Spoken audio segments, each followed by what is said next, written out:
একেবারে অন্দরমহলে ঢুকে আজ বাংলা আপনাদেরকে দেখাবে অজিত কুমার জানার দিন শুরু হচ্ছে কি করে।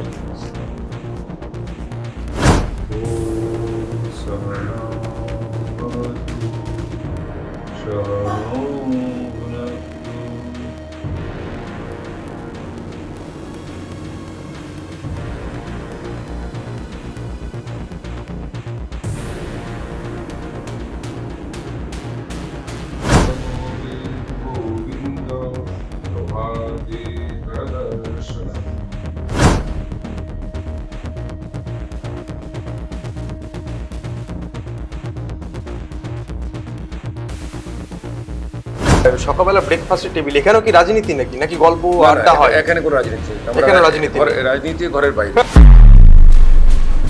ব্রহ্মার পরম ব্রহ্মবে ব্রহ্মাগ্নো ব্রহ্মণাহুতম। এই যে রাস্তাঘাট দেখতে পাচ্ছি, এই 5 বছর বা লাস্ট 15 বছরে কি উন্নত করেছে? বিজেপি করি, এটা দোষ আমার। রাজনীতির সফরের আজকের অধ্যায়ের আমরা এমন একজনের সফর সঙ্গী হব যিনি রাজনীতির পাশাপাশি সমাজের বহু কল্যাণ করেছেন, সাধারণ মানুষের বহু কল্যাণ করেছেন, বিভিন্ন সময়ে সুখে দুঃখে পাশে থেকেছেন। এমন একজন প্রার্থী পশ্চিম মেদিনীপুরের দাঁতন বিধানসভার অজিত কুমার জানা, যিনি বিজেপির প্রার্থী হয়েছেন দাঁতন থেকে। তার বাড়িতে আমরা এসেছি। সেই বাড়ির একেবারে সকালবেলায় তিনি প্রচার পর্ব শুরু করছেন। সেই প্রচার পর্ব যখন শুরু করে, প্রচারের ঠিক আগে কি কি তার কাজ, তার দিনটা কি করে শুরু হয়, সেই নিয়ে একেবারে অন্দরমহলে ঢুকে আজ বাংলা আপনাদেরকে দেখাবে অজিত কুমার জানার দিন শুরু হচ্ছে কি করে। দেখাবো, আসুন। আমরা পৌঁছে গেছি অজিত কুমার জানা, বিজেপির দাঁতনের প্রার্থী, তার বাড়িতে। অন্দরমহলে ঢুকে খুঁটিনাটি জানবো কি করছে, সকালটা শুরু হচ্ছে কি দিয়ে, প্রাতরাশের তালিকায় কি কি থাকছে। দেখতে পাচ্ছেন একেবারে গোল টেবিল বৈঠক ধরতে গেলে আমি ক্যামেরা পার্সনকে দেখাবো। বিজেপির প্রার্থী তিনি খাবার সারছেন। সকালের যে প্রাতরাশ, তার সম্ভবত তার সঙ্গে তারা বন্ধুরা রয়েছেন এবং বাড়ির যারা পারিবারিক সদস্য তার খাবার পরিবেশন করছে, সেই ছবি কিন্তু আমরা দেখাচ্ছি। এই যে সকালের যে শুরুটা, অজিত বাবু কি মানে কি কি থাকে, কি কি তালিকায়? এটা তো ওই চিড়ের পোলাও বলে, আচ্ছা। যেটাকে হিন্দিতে পোহা বলে। আচ্ছা। সেটাই আছে, আর একটু শশার কুচি আছে। আচ্ছা। একটু এটাকে ওই চানাচুর বলে, চানাচুর দানা অল্প আছে। চানাচুর খান সকালে? অল্প একটু এর সঙ্গে মিশলে একটু সল্টি থাকে তো, আচ্ছা খেতে আচ্ছা ভালো লাগে আচ্ছা ওটা। আচ্ছা। পেঁয়াজের কুচি আছে, আর এখানে আচার আছে। এখানে আচার মানে এটা একটা আপনার ওই সস আর একটা চাটনি আছে, একটু সিজুয়ান সস আছে। এগুলো সব মিশিয়ে আমরা সকালে যে প্রাতরাশ যেটা আছে টিফিন, সেটা আমরা করি। দেখতে পাচ্ছি পাতে একেবারে তরমুজও রয়েছে, তরমুজ, শসা, অল্প ফল, সেগুলো রয়েছে। অল্প ফল আছে এখানে। আমরা এটা দিই আর প্রাতরাশ শুরু করি। সকালে এটাই শুরু হয়, তাই তো? বাস এটাই আছে আমাদের, এটাই যে করি। তারপরে এরপরে একটু চা আসবে। আচ্ছা। আমি যেরকম গ্রিন টি নিই, ইনি আমার বৌদি আমার, উনি আমার মেজদা। নমস্কার। মেজদা, এখানে আমরা সব থাকি আমরা। আচ্ছা, এই যে সকালবেলা ব্রেকফাস্টের টেবিল, এখানেও কি রাজনীতি নাকি গল্প আড্ডা হয়? এখানে কোনো রাজনীতি নেই। এখানে রাজনীতি নেই। রাজনীতি ঘরের বাইরে। ঘরের ভিতরে কোনো মানে ঘরের ভিতরে একটা বাউন্ডারি। ঘরে একদম সিম্পল হোমলি পরিবেশ। আমরা এখানে কোনো রাজনীতি করি না। হ্যাঁ, যেটা হয় যখন ফিরে আসি, রাত্রিবেলা যখন ফিরে আসি তখন আমরা কালকে কি প্রোগ্রাম করবো, সেখানে রাত্রে ডিনারের পরে ওটা বসে আমরা একটা প্ল্যানিং করি, আগামীকাল কি প্রোগ্রাম করবো, সেইটুকু ব্যাস। মানে দিনের শুরুটা রাজনীতি ছাড়া, দিনের শেষটা হয় হালকা রাজনীতি। ওটা হয় আর কি। চলো, আপনিও বসুন, তাহলে একসঙ্গে বসে খাওয়া যাবে। ক্যামেরাম্যানকে বলবো আপনিও বসুন, একসঙ্গে বসে খাওয়া যাবে, তারপরে বেরোনো যাবে। আপনি শুরু করুন।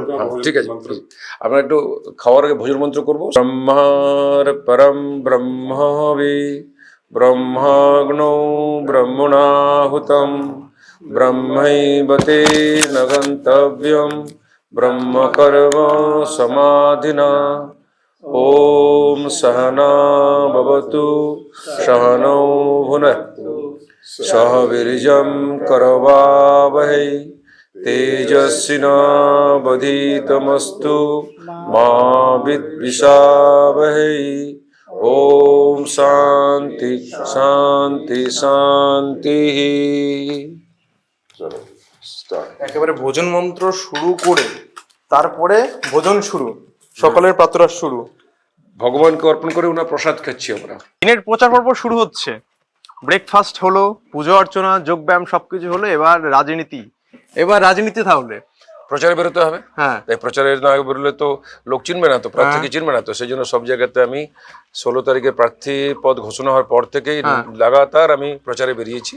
আজকেও আমার বিধানসভার 2 নম্বর মণ্ডলের 5 নম্বর অঞ্চল বলে একটা আছে, সেখানে আমি প্রচারে যাব, সেই জন্য বেরিয়েছি। এখন সকলে আমার সঙ্গে যাবে, বেরিয়েছি ওখানে। দেখলাম এই জায়গাটা একটু প্রণাম না করলেন আপনি? হ্যাঁ, এটা যে পূর্ণ ঘট কলসি আছে, এতে জল ভর্তি আছে। আচ্ছা আচ্ছা, পরিপূর্ণ, মানে জীবনে সব সময় যেন পরিপূর্ণতা আসে, তার লক্ষণ হিসেবে পরিপূর্ণতা আছে। বাবা আমাকে শিখিয়ে গেছেন এটা, যে যখনই বেরোবি পূর্ণ কলসির জল দেখে বেরোবি, তাহলে তোর জীবনে পূর্ণতা আসবে। আচ্ছা, ভগবানের কৃপায় আপনি পূর্ণ সবকিছু হয়েছে। এবার রাজনীতির ময়দানে কতটা কি হয়, চালিয়ে ব্যাট 6 বলে ছক্কা হয় কিনা সেটা আমি খুব বিশ্বাস, রাজনীতিতেও আমি খুব প্রতিষ্ঠা অর্জন করব। একদম, চলুন যাওয়া যাক। এই যে বিশাল বাড়ি, আপনি সকালবেলা থেকে শুরু হলো, তো এই যে রাজনীতির প্রচার শুরু, বেরোবেন যখন, বাড়ির লোক কি বলে আপনাকে দেয়? মানে না, বাড়ির লোক তো বলেছে ঠিক আছে, সবাই তো আনন্দ। আমি প্রার্থী হওয়ার পরে বাড়ির লোক খুব খুশি। তারা আমাকে প্রথম যখন আমি প্রার্থী হওয়ার পরে যখন এলাম, তখন ওরা আমাকে আরতি করে, আমাদের ইয়ে করে বন্দনা করে আমাকে আপ্যায়ন করেছে। আর যত রকম আমার প্রয়োজন আছে বাড়িতে, সবটাই ওরা, যাতে আমার কোনো কষ্ট না হয়, আমি যাতে এই প্রচার কাজে খুব এইভাবে থাকতে পারি, মানে অসুস্থ হতে না হই, বা খাওয়া দাওয়া কোনো অসুবিধা না হয়, তার সব রকম চিন্তা আমার বিশেষ করে বৌদি রাখেন। আমার স্ত্রীও কিছুদিন এখানে ছিলেন, এখন বাইরে গেছেন, মানে ছোট ছেলে গেছেন, উনি 1-2 মধ্যে চলে আসবেন। এই যে রাস্তাঘাট দেখতে পাচ্ছি, এই 5 বছর বা লাস্ট 15 বছরে কি উন্নত করেছে বিজেপি করি, এটা দোষ আমার। একটু গেলে দেখবেন পাকা রাস্তা আছে, একটু থেকে পাকা রাস্তা আছে, যেহেতু আমি বিজেপি করি সেই জন্য এটা আপনার ওনারা, মানে এই যে এরকম রাস্তার অবস্থা এইরকম, এটা তার কারণ হচ্ছে, এই যে দেখছেন না, একটু বৃষ্টিতে কেমন কাদা হয়ে গেছে। এটা যেহেতু আমরা বিজেপি করি, এই পরিবার বিজেপি করে, সেই জন্য রাস্তা করা হয়নি। উল্টো ওই যারা এখানে তৃণমূল করেন, যারা তৃণমূল নেতৃত্বে আছেন, ওনারা শ্মশান ঘাট পর্যন্ত ওরা পাকা রাস্তা করেছে, মানে মরলে উনি শান্তিতে যেতে পারেন, ওখানে তার ব্যবস্থা করা হয়েছে। কিন্তু জীবিত অবস্থায় মানুষ একটু হাঁটবে, তার ব্যবস্থা হয়নি। জনসভা যেটা, রাস্তা, জল, বিদ্যুৎ আর শিক্ষা, স্বাস্থ্য, এটা তো ন্যূনতম প্রাপ্য তো সবাই নাগরিক, সেটাই পাচ্ছে না একদম। আর আমরা ঠিক করেছি, এতদিন যেটা হয়নি, সেটা আমরা মোদিজি যে আমাদের নেতৃত্ব, মোদিজি যে আমাদের নির্দেশ দিয়েছেন যে আগে জনসভা করো। আর ভারতীয় জনতা পার্টি সাধারণত কেবল সত্তা, মানে শাসন ক্ষমতা আসার জন্য যে হয়নি, মানে এই পার্টির জন্ম হয়নি। অটল বিহারী বাজপেয়ী, LK আডবাণী, মুরলী মনোহর যোশী, পণ্ডিত দীনদয়াল উপাধ্যায়, শ্যামাপ্রসাদ মুখার্জি, এরা কি করেছিলেন, যে ভারতীয় রাজনীতিতে একটা যাতে জনসেবা হয় আর দেশে যাতে উন্নতি হয়, তার জন্য এই ভারতীয় জনতা পার্টির জন্ম। আর সেটাই আমরা কর্মী আমরা। আর আজকে আমাকে প্রার্থী করেছেন, তার জন্য আমি ধন্যবাদ আমার রাজ্য কমিটিকে। আর আমি সুযোগ পেলে এই সমস্ত কাজ আমার এলাকায় করবো। আজকে তাহলে আপনার গাড়ির সফর সঙ্গী হই, আপনার সঙ্গে আসুন, চলুন আজকে আপনার সফর সঙ্গী হবো। আসুন, আজকে অজিত বাবুর সফর সঙ্গী আমরা হব।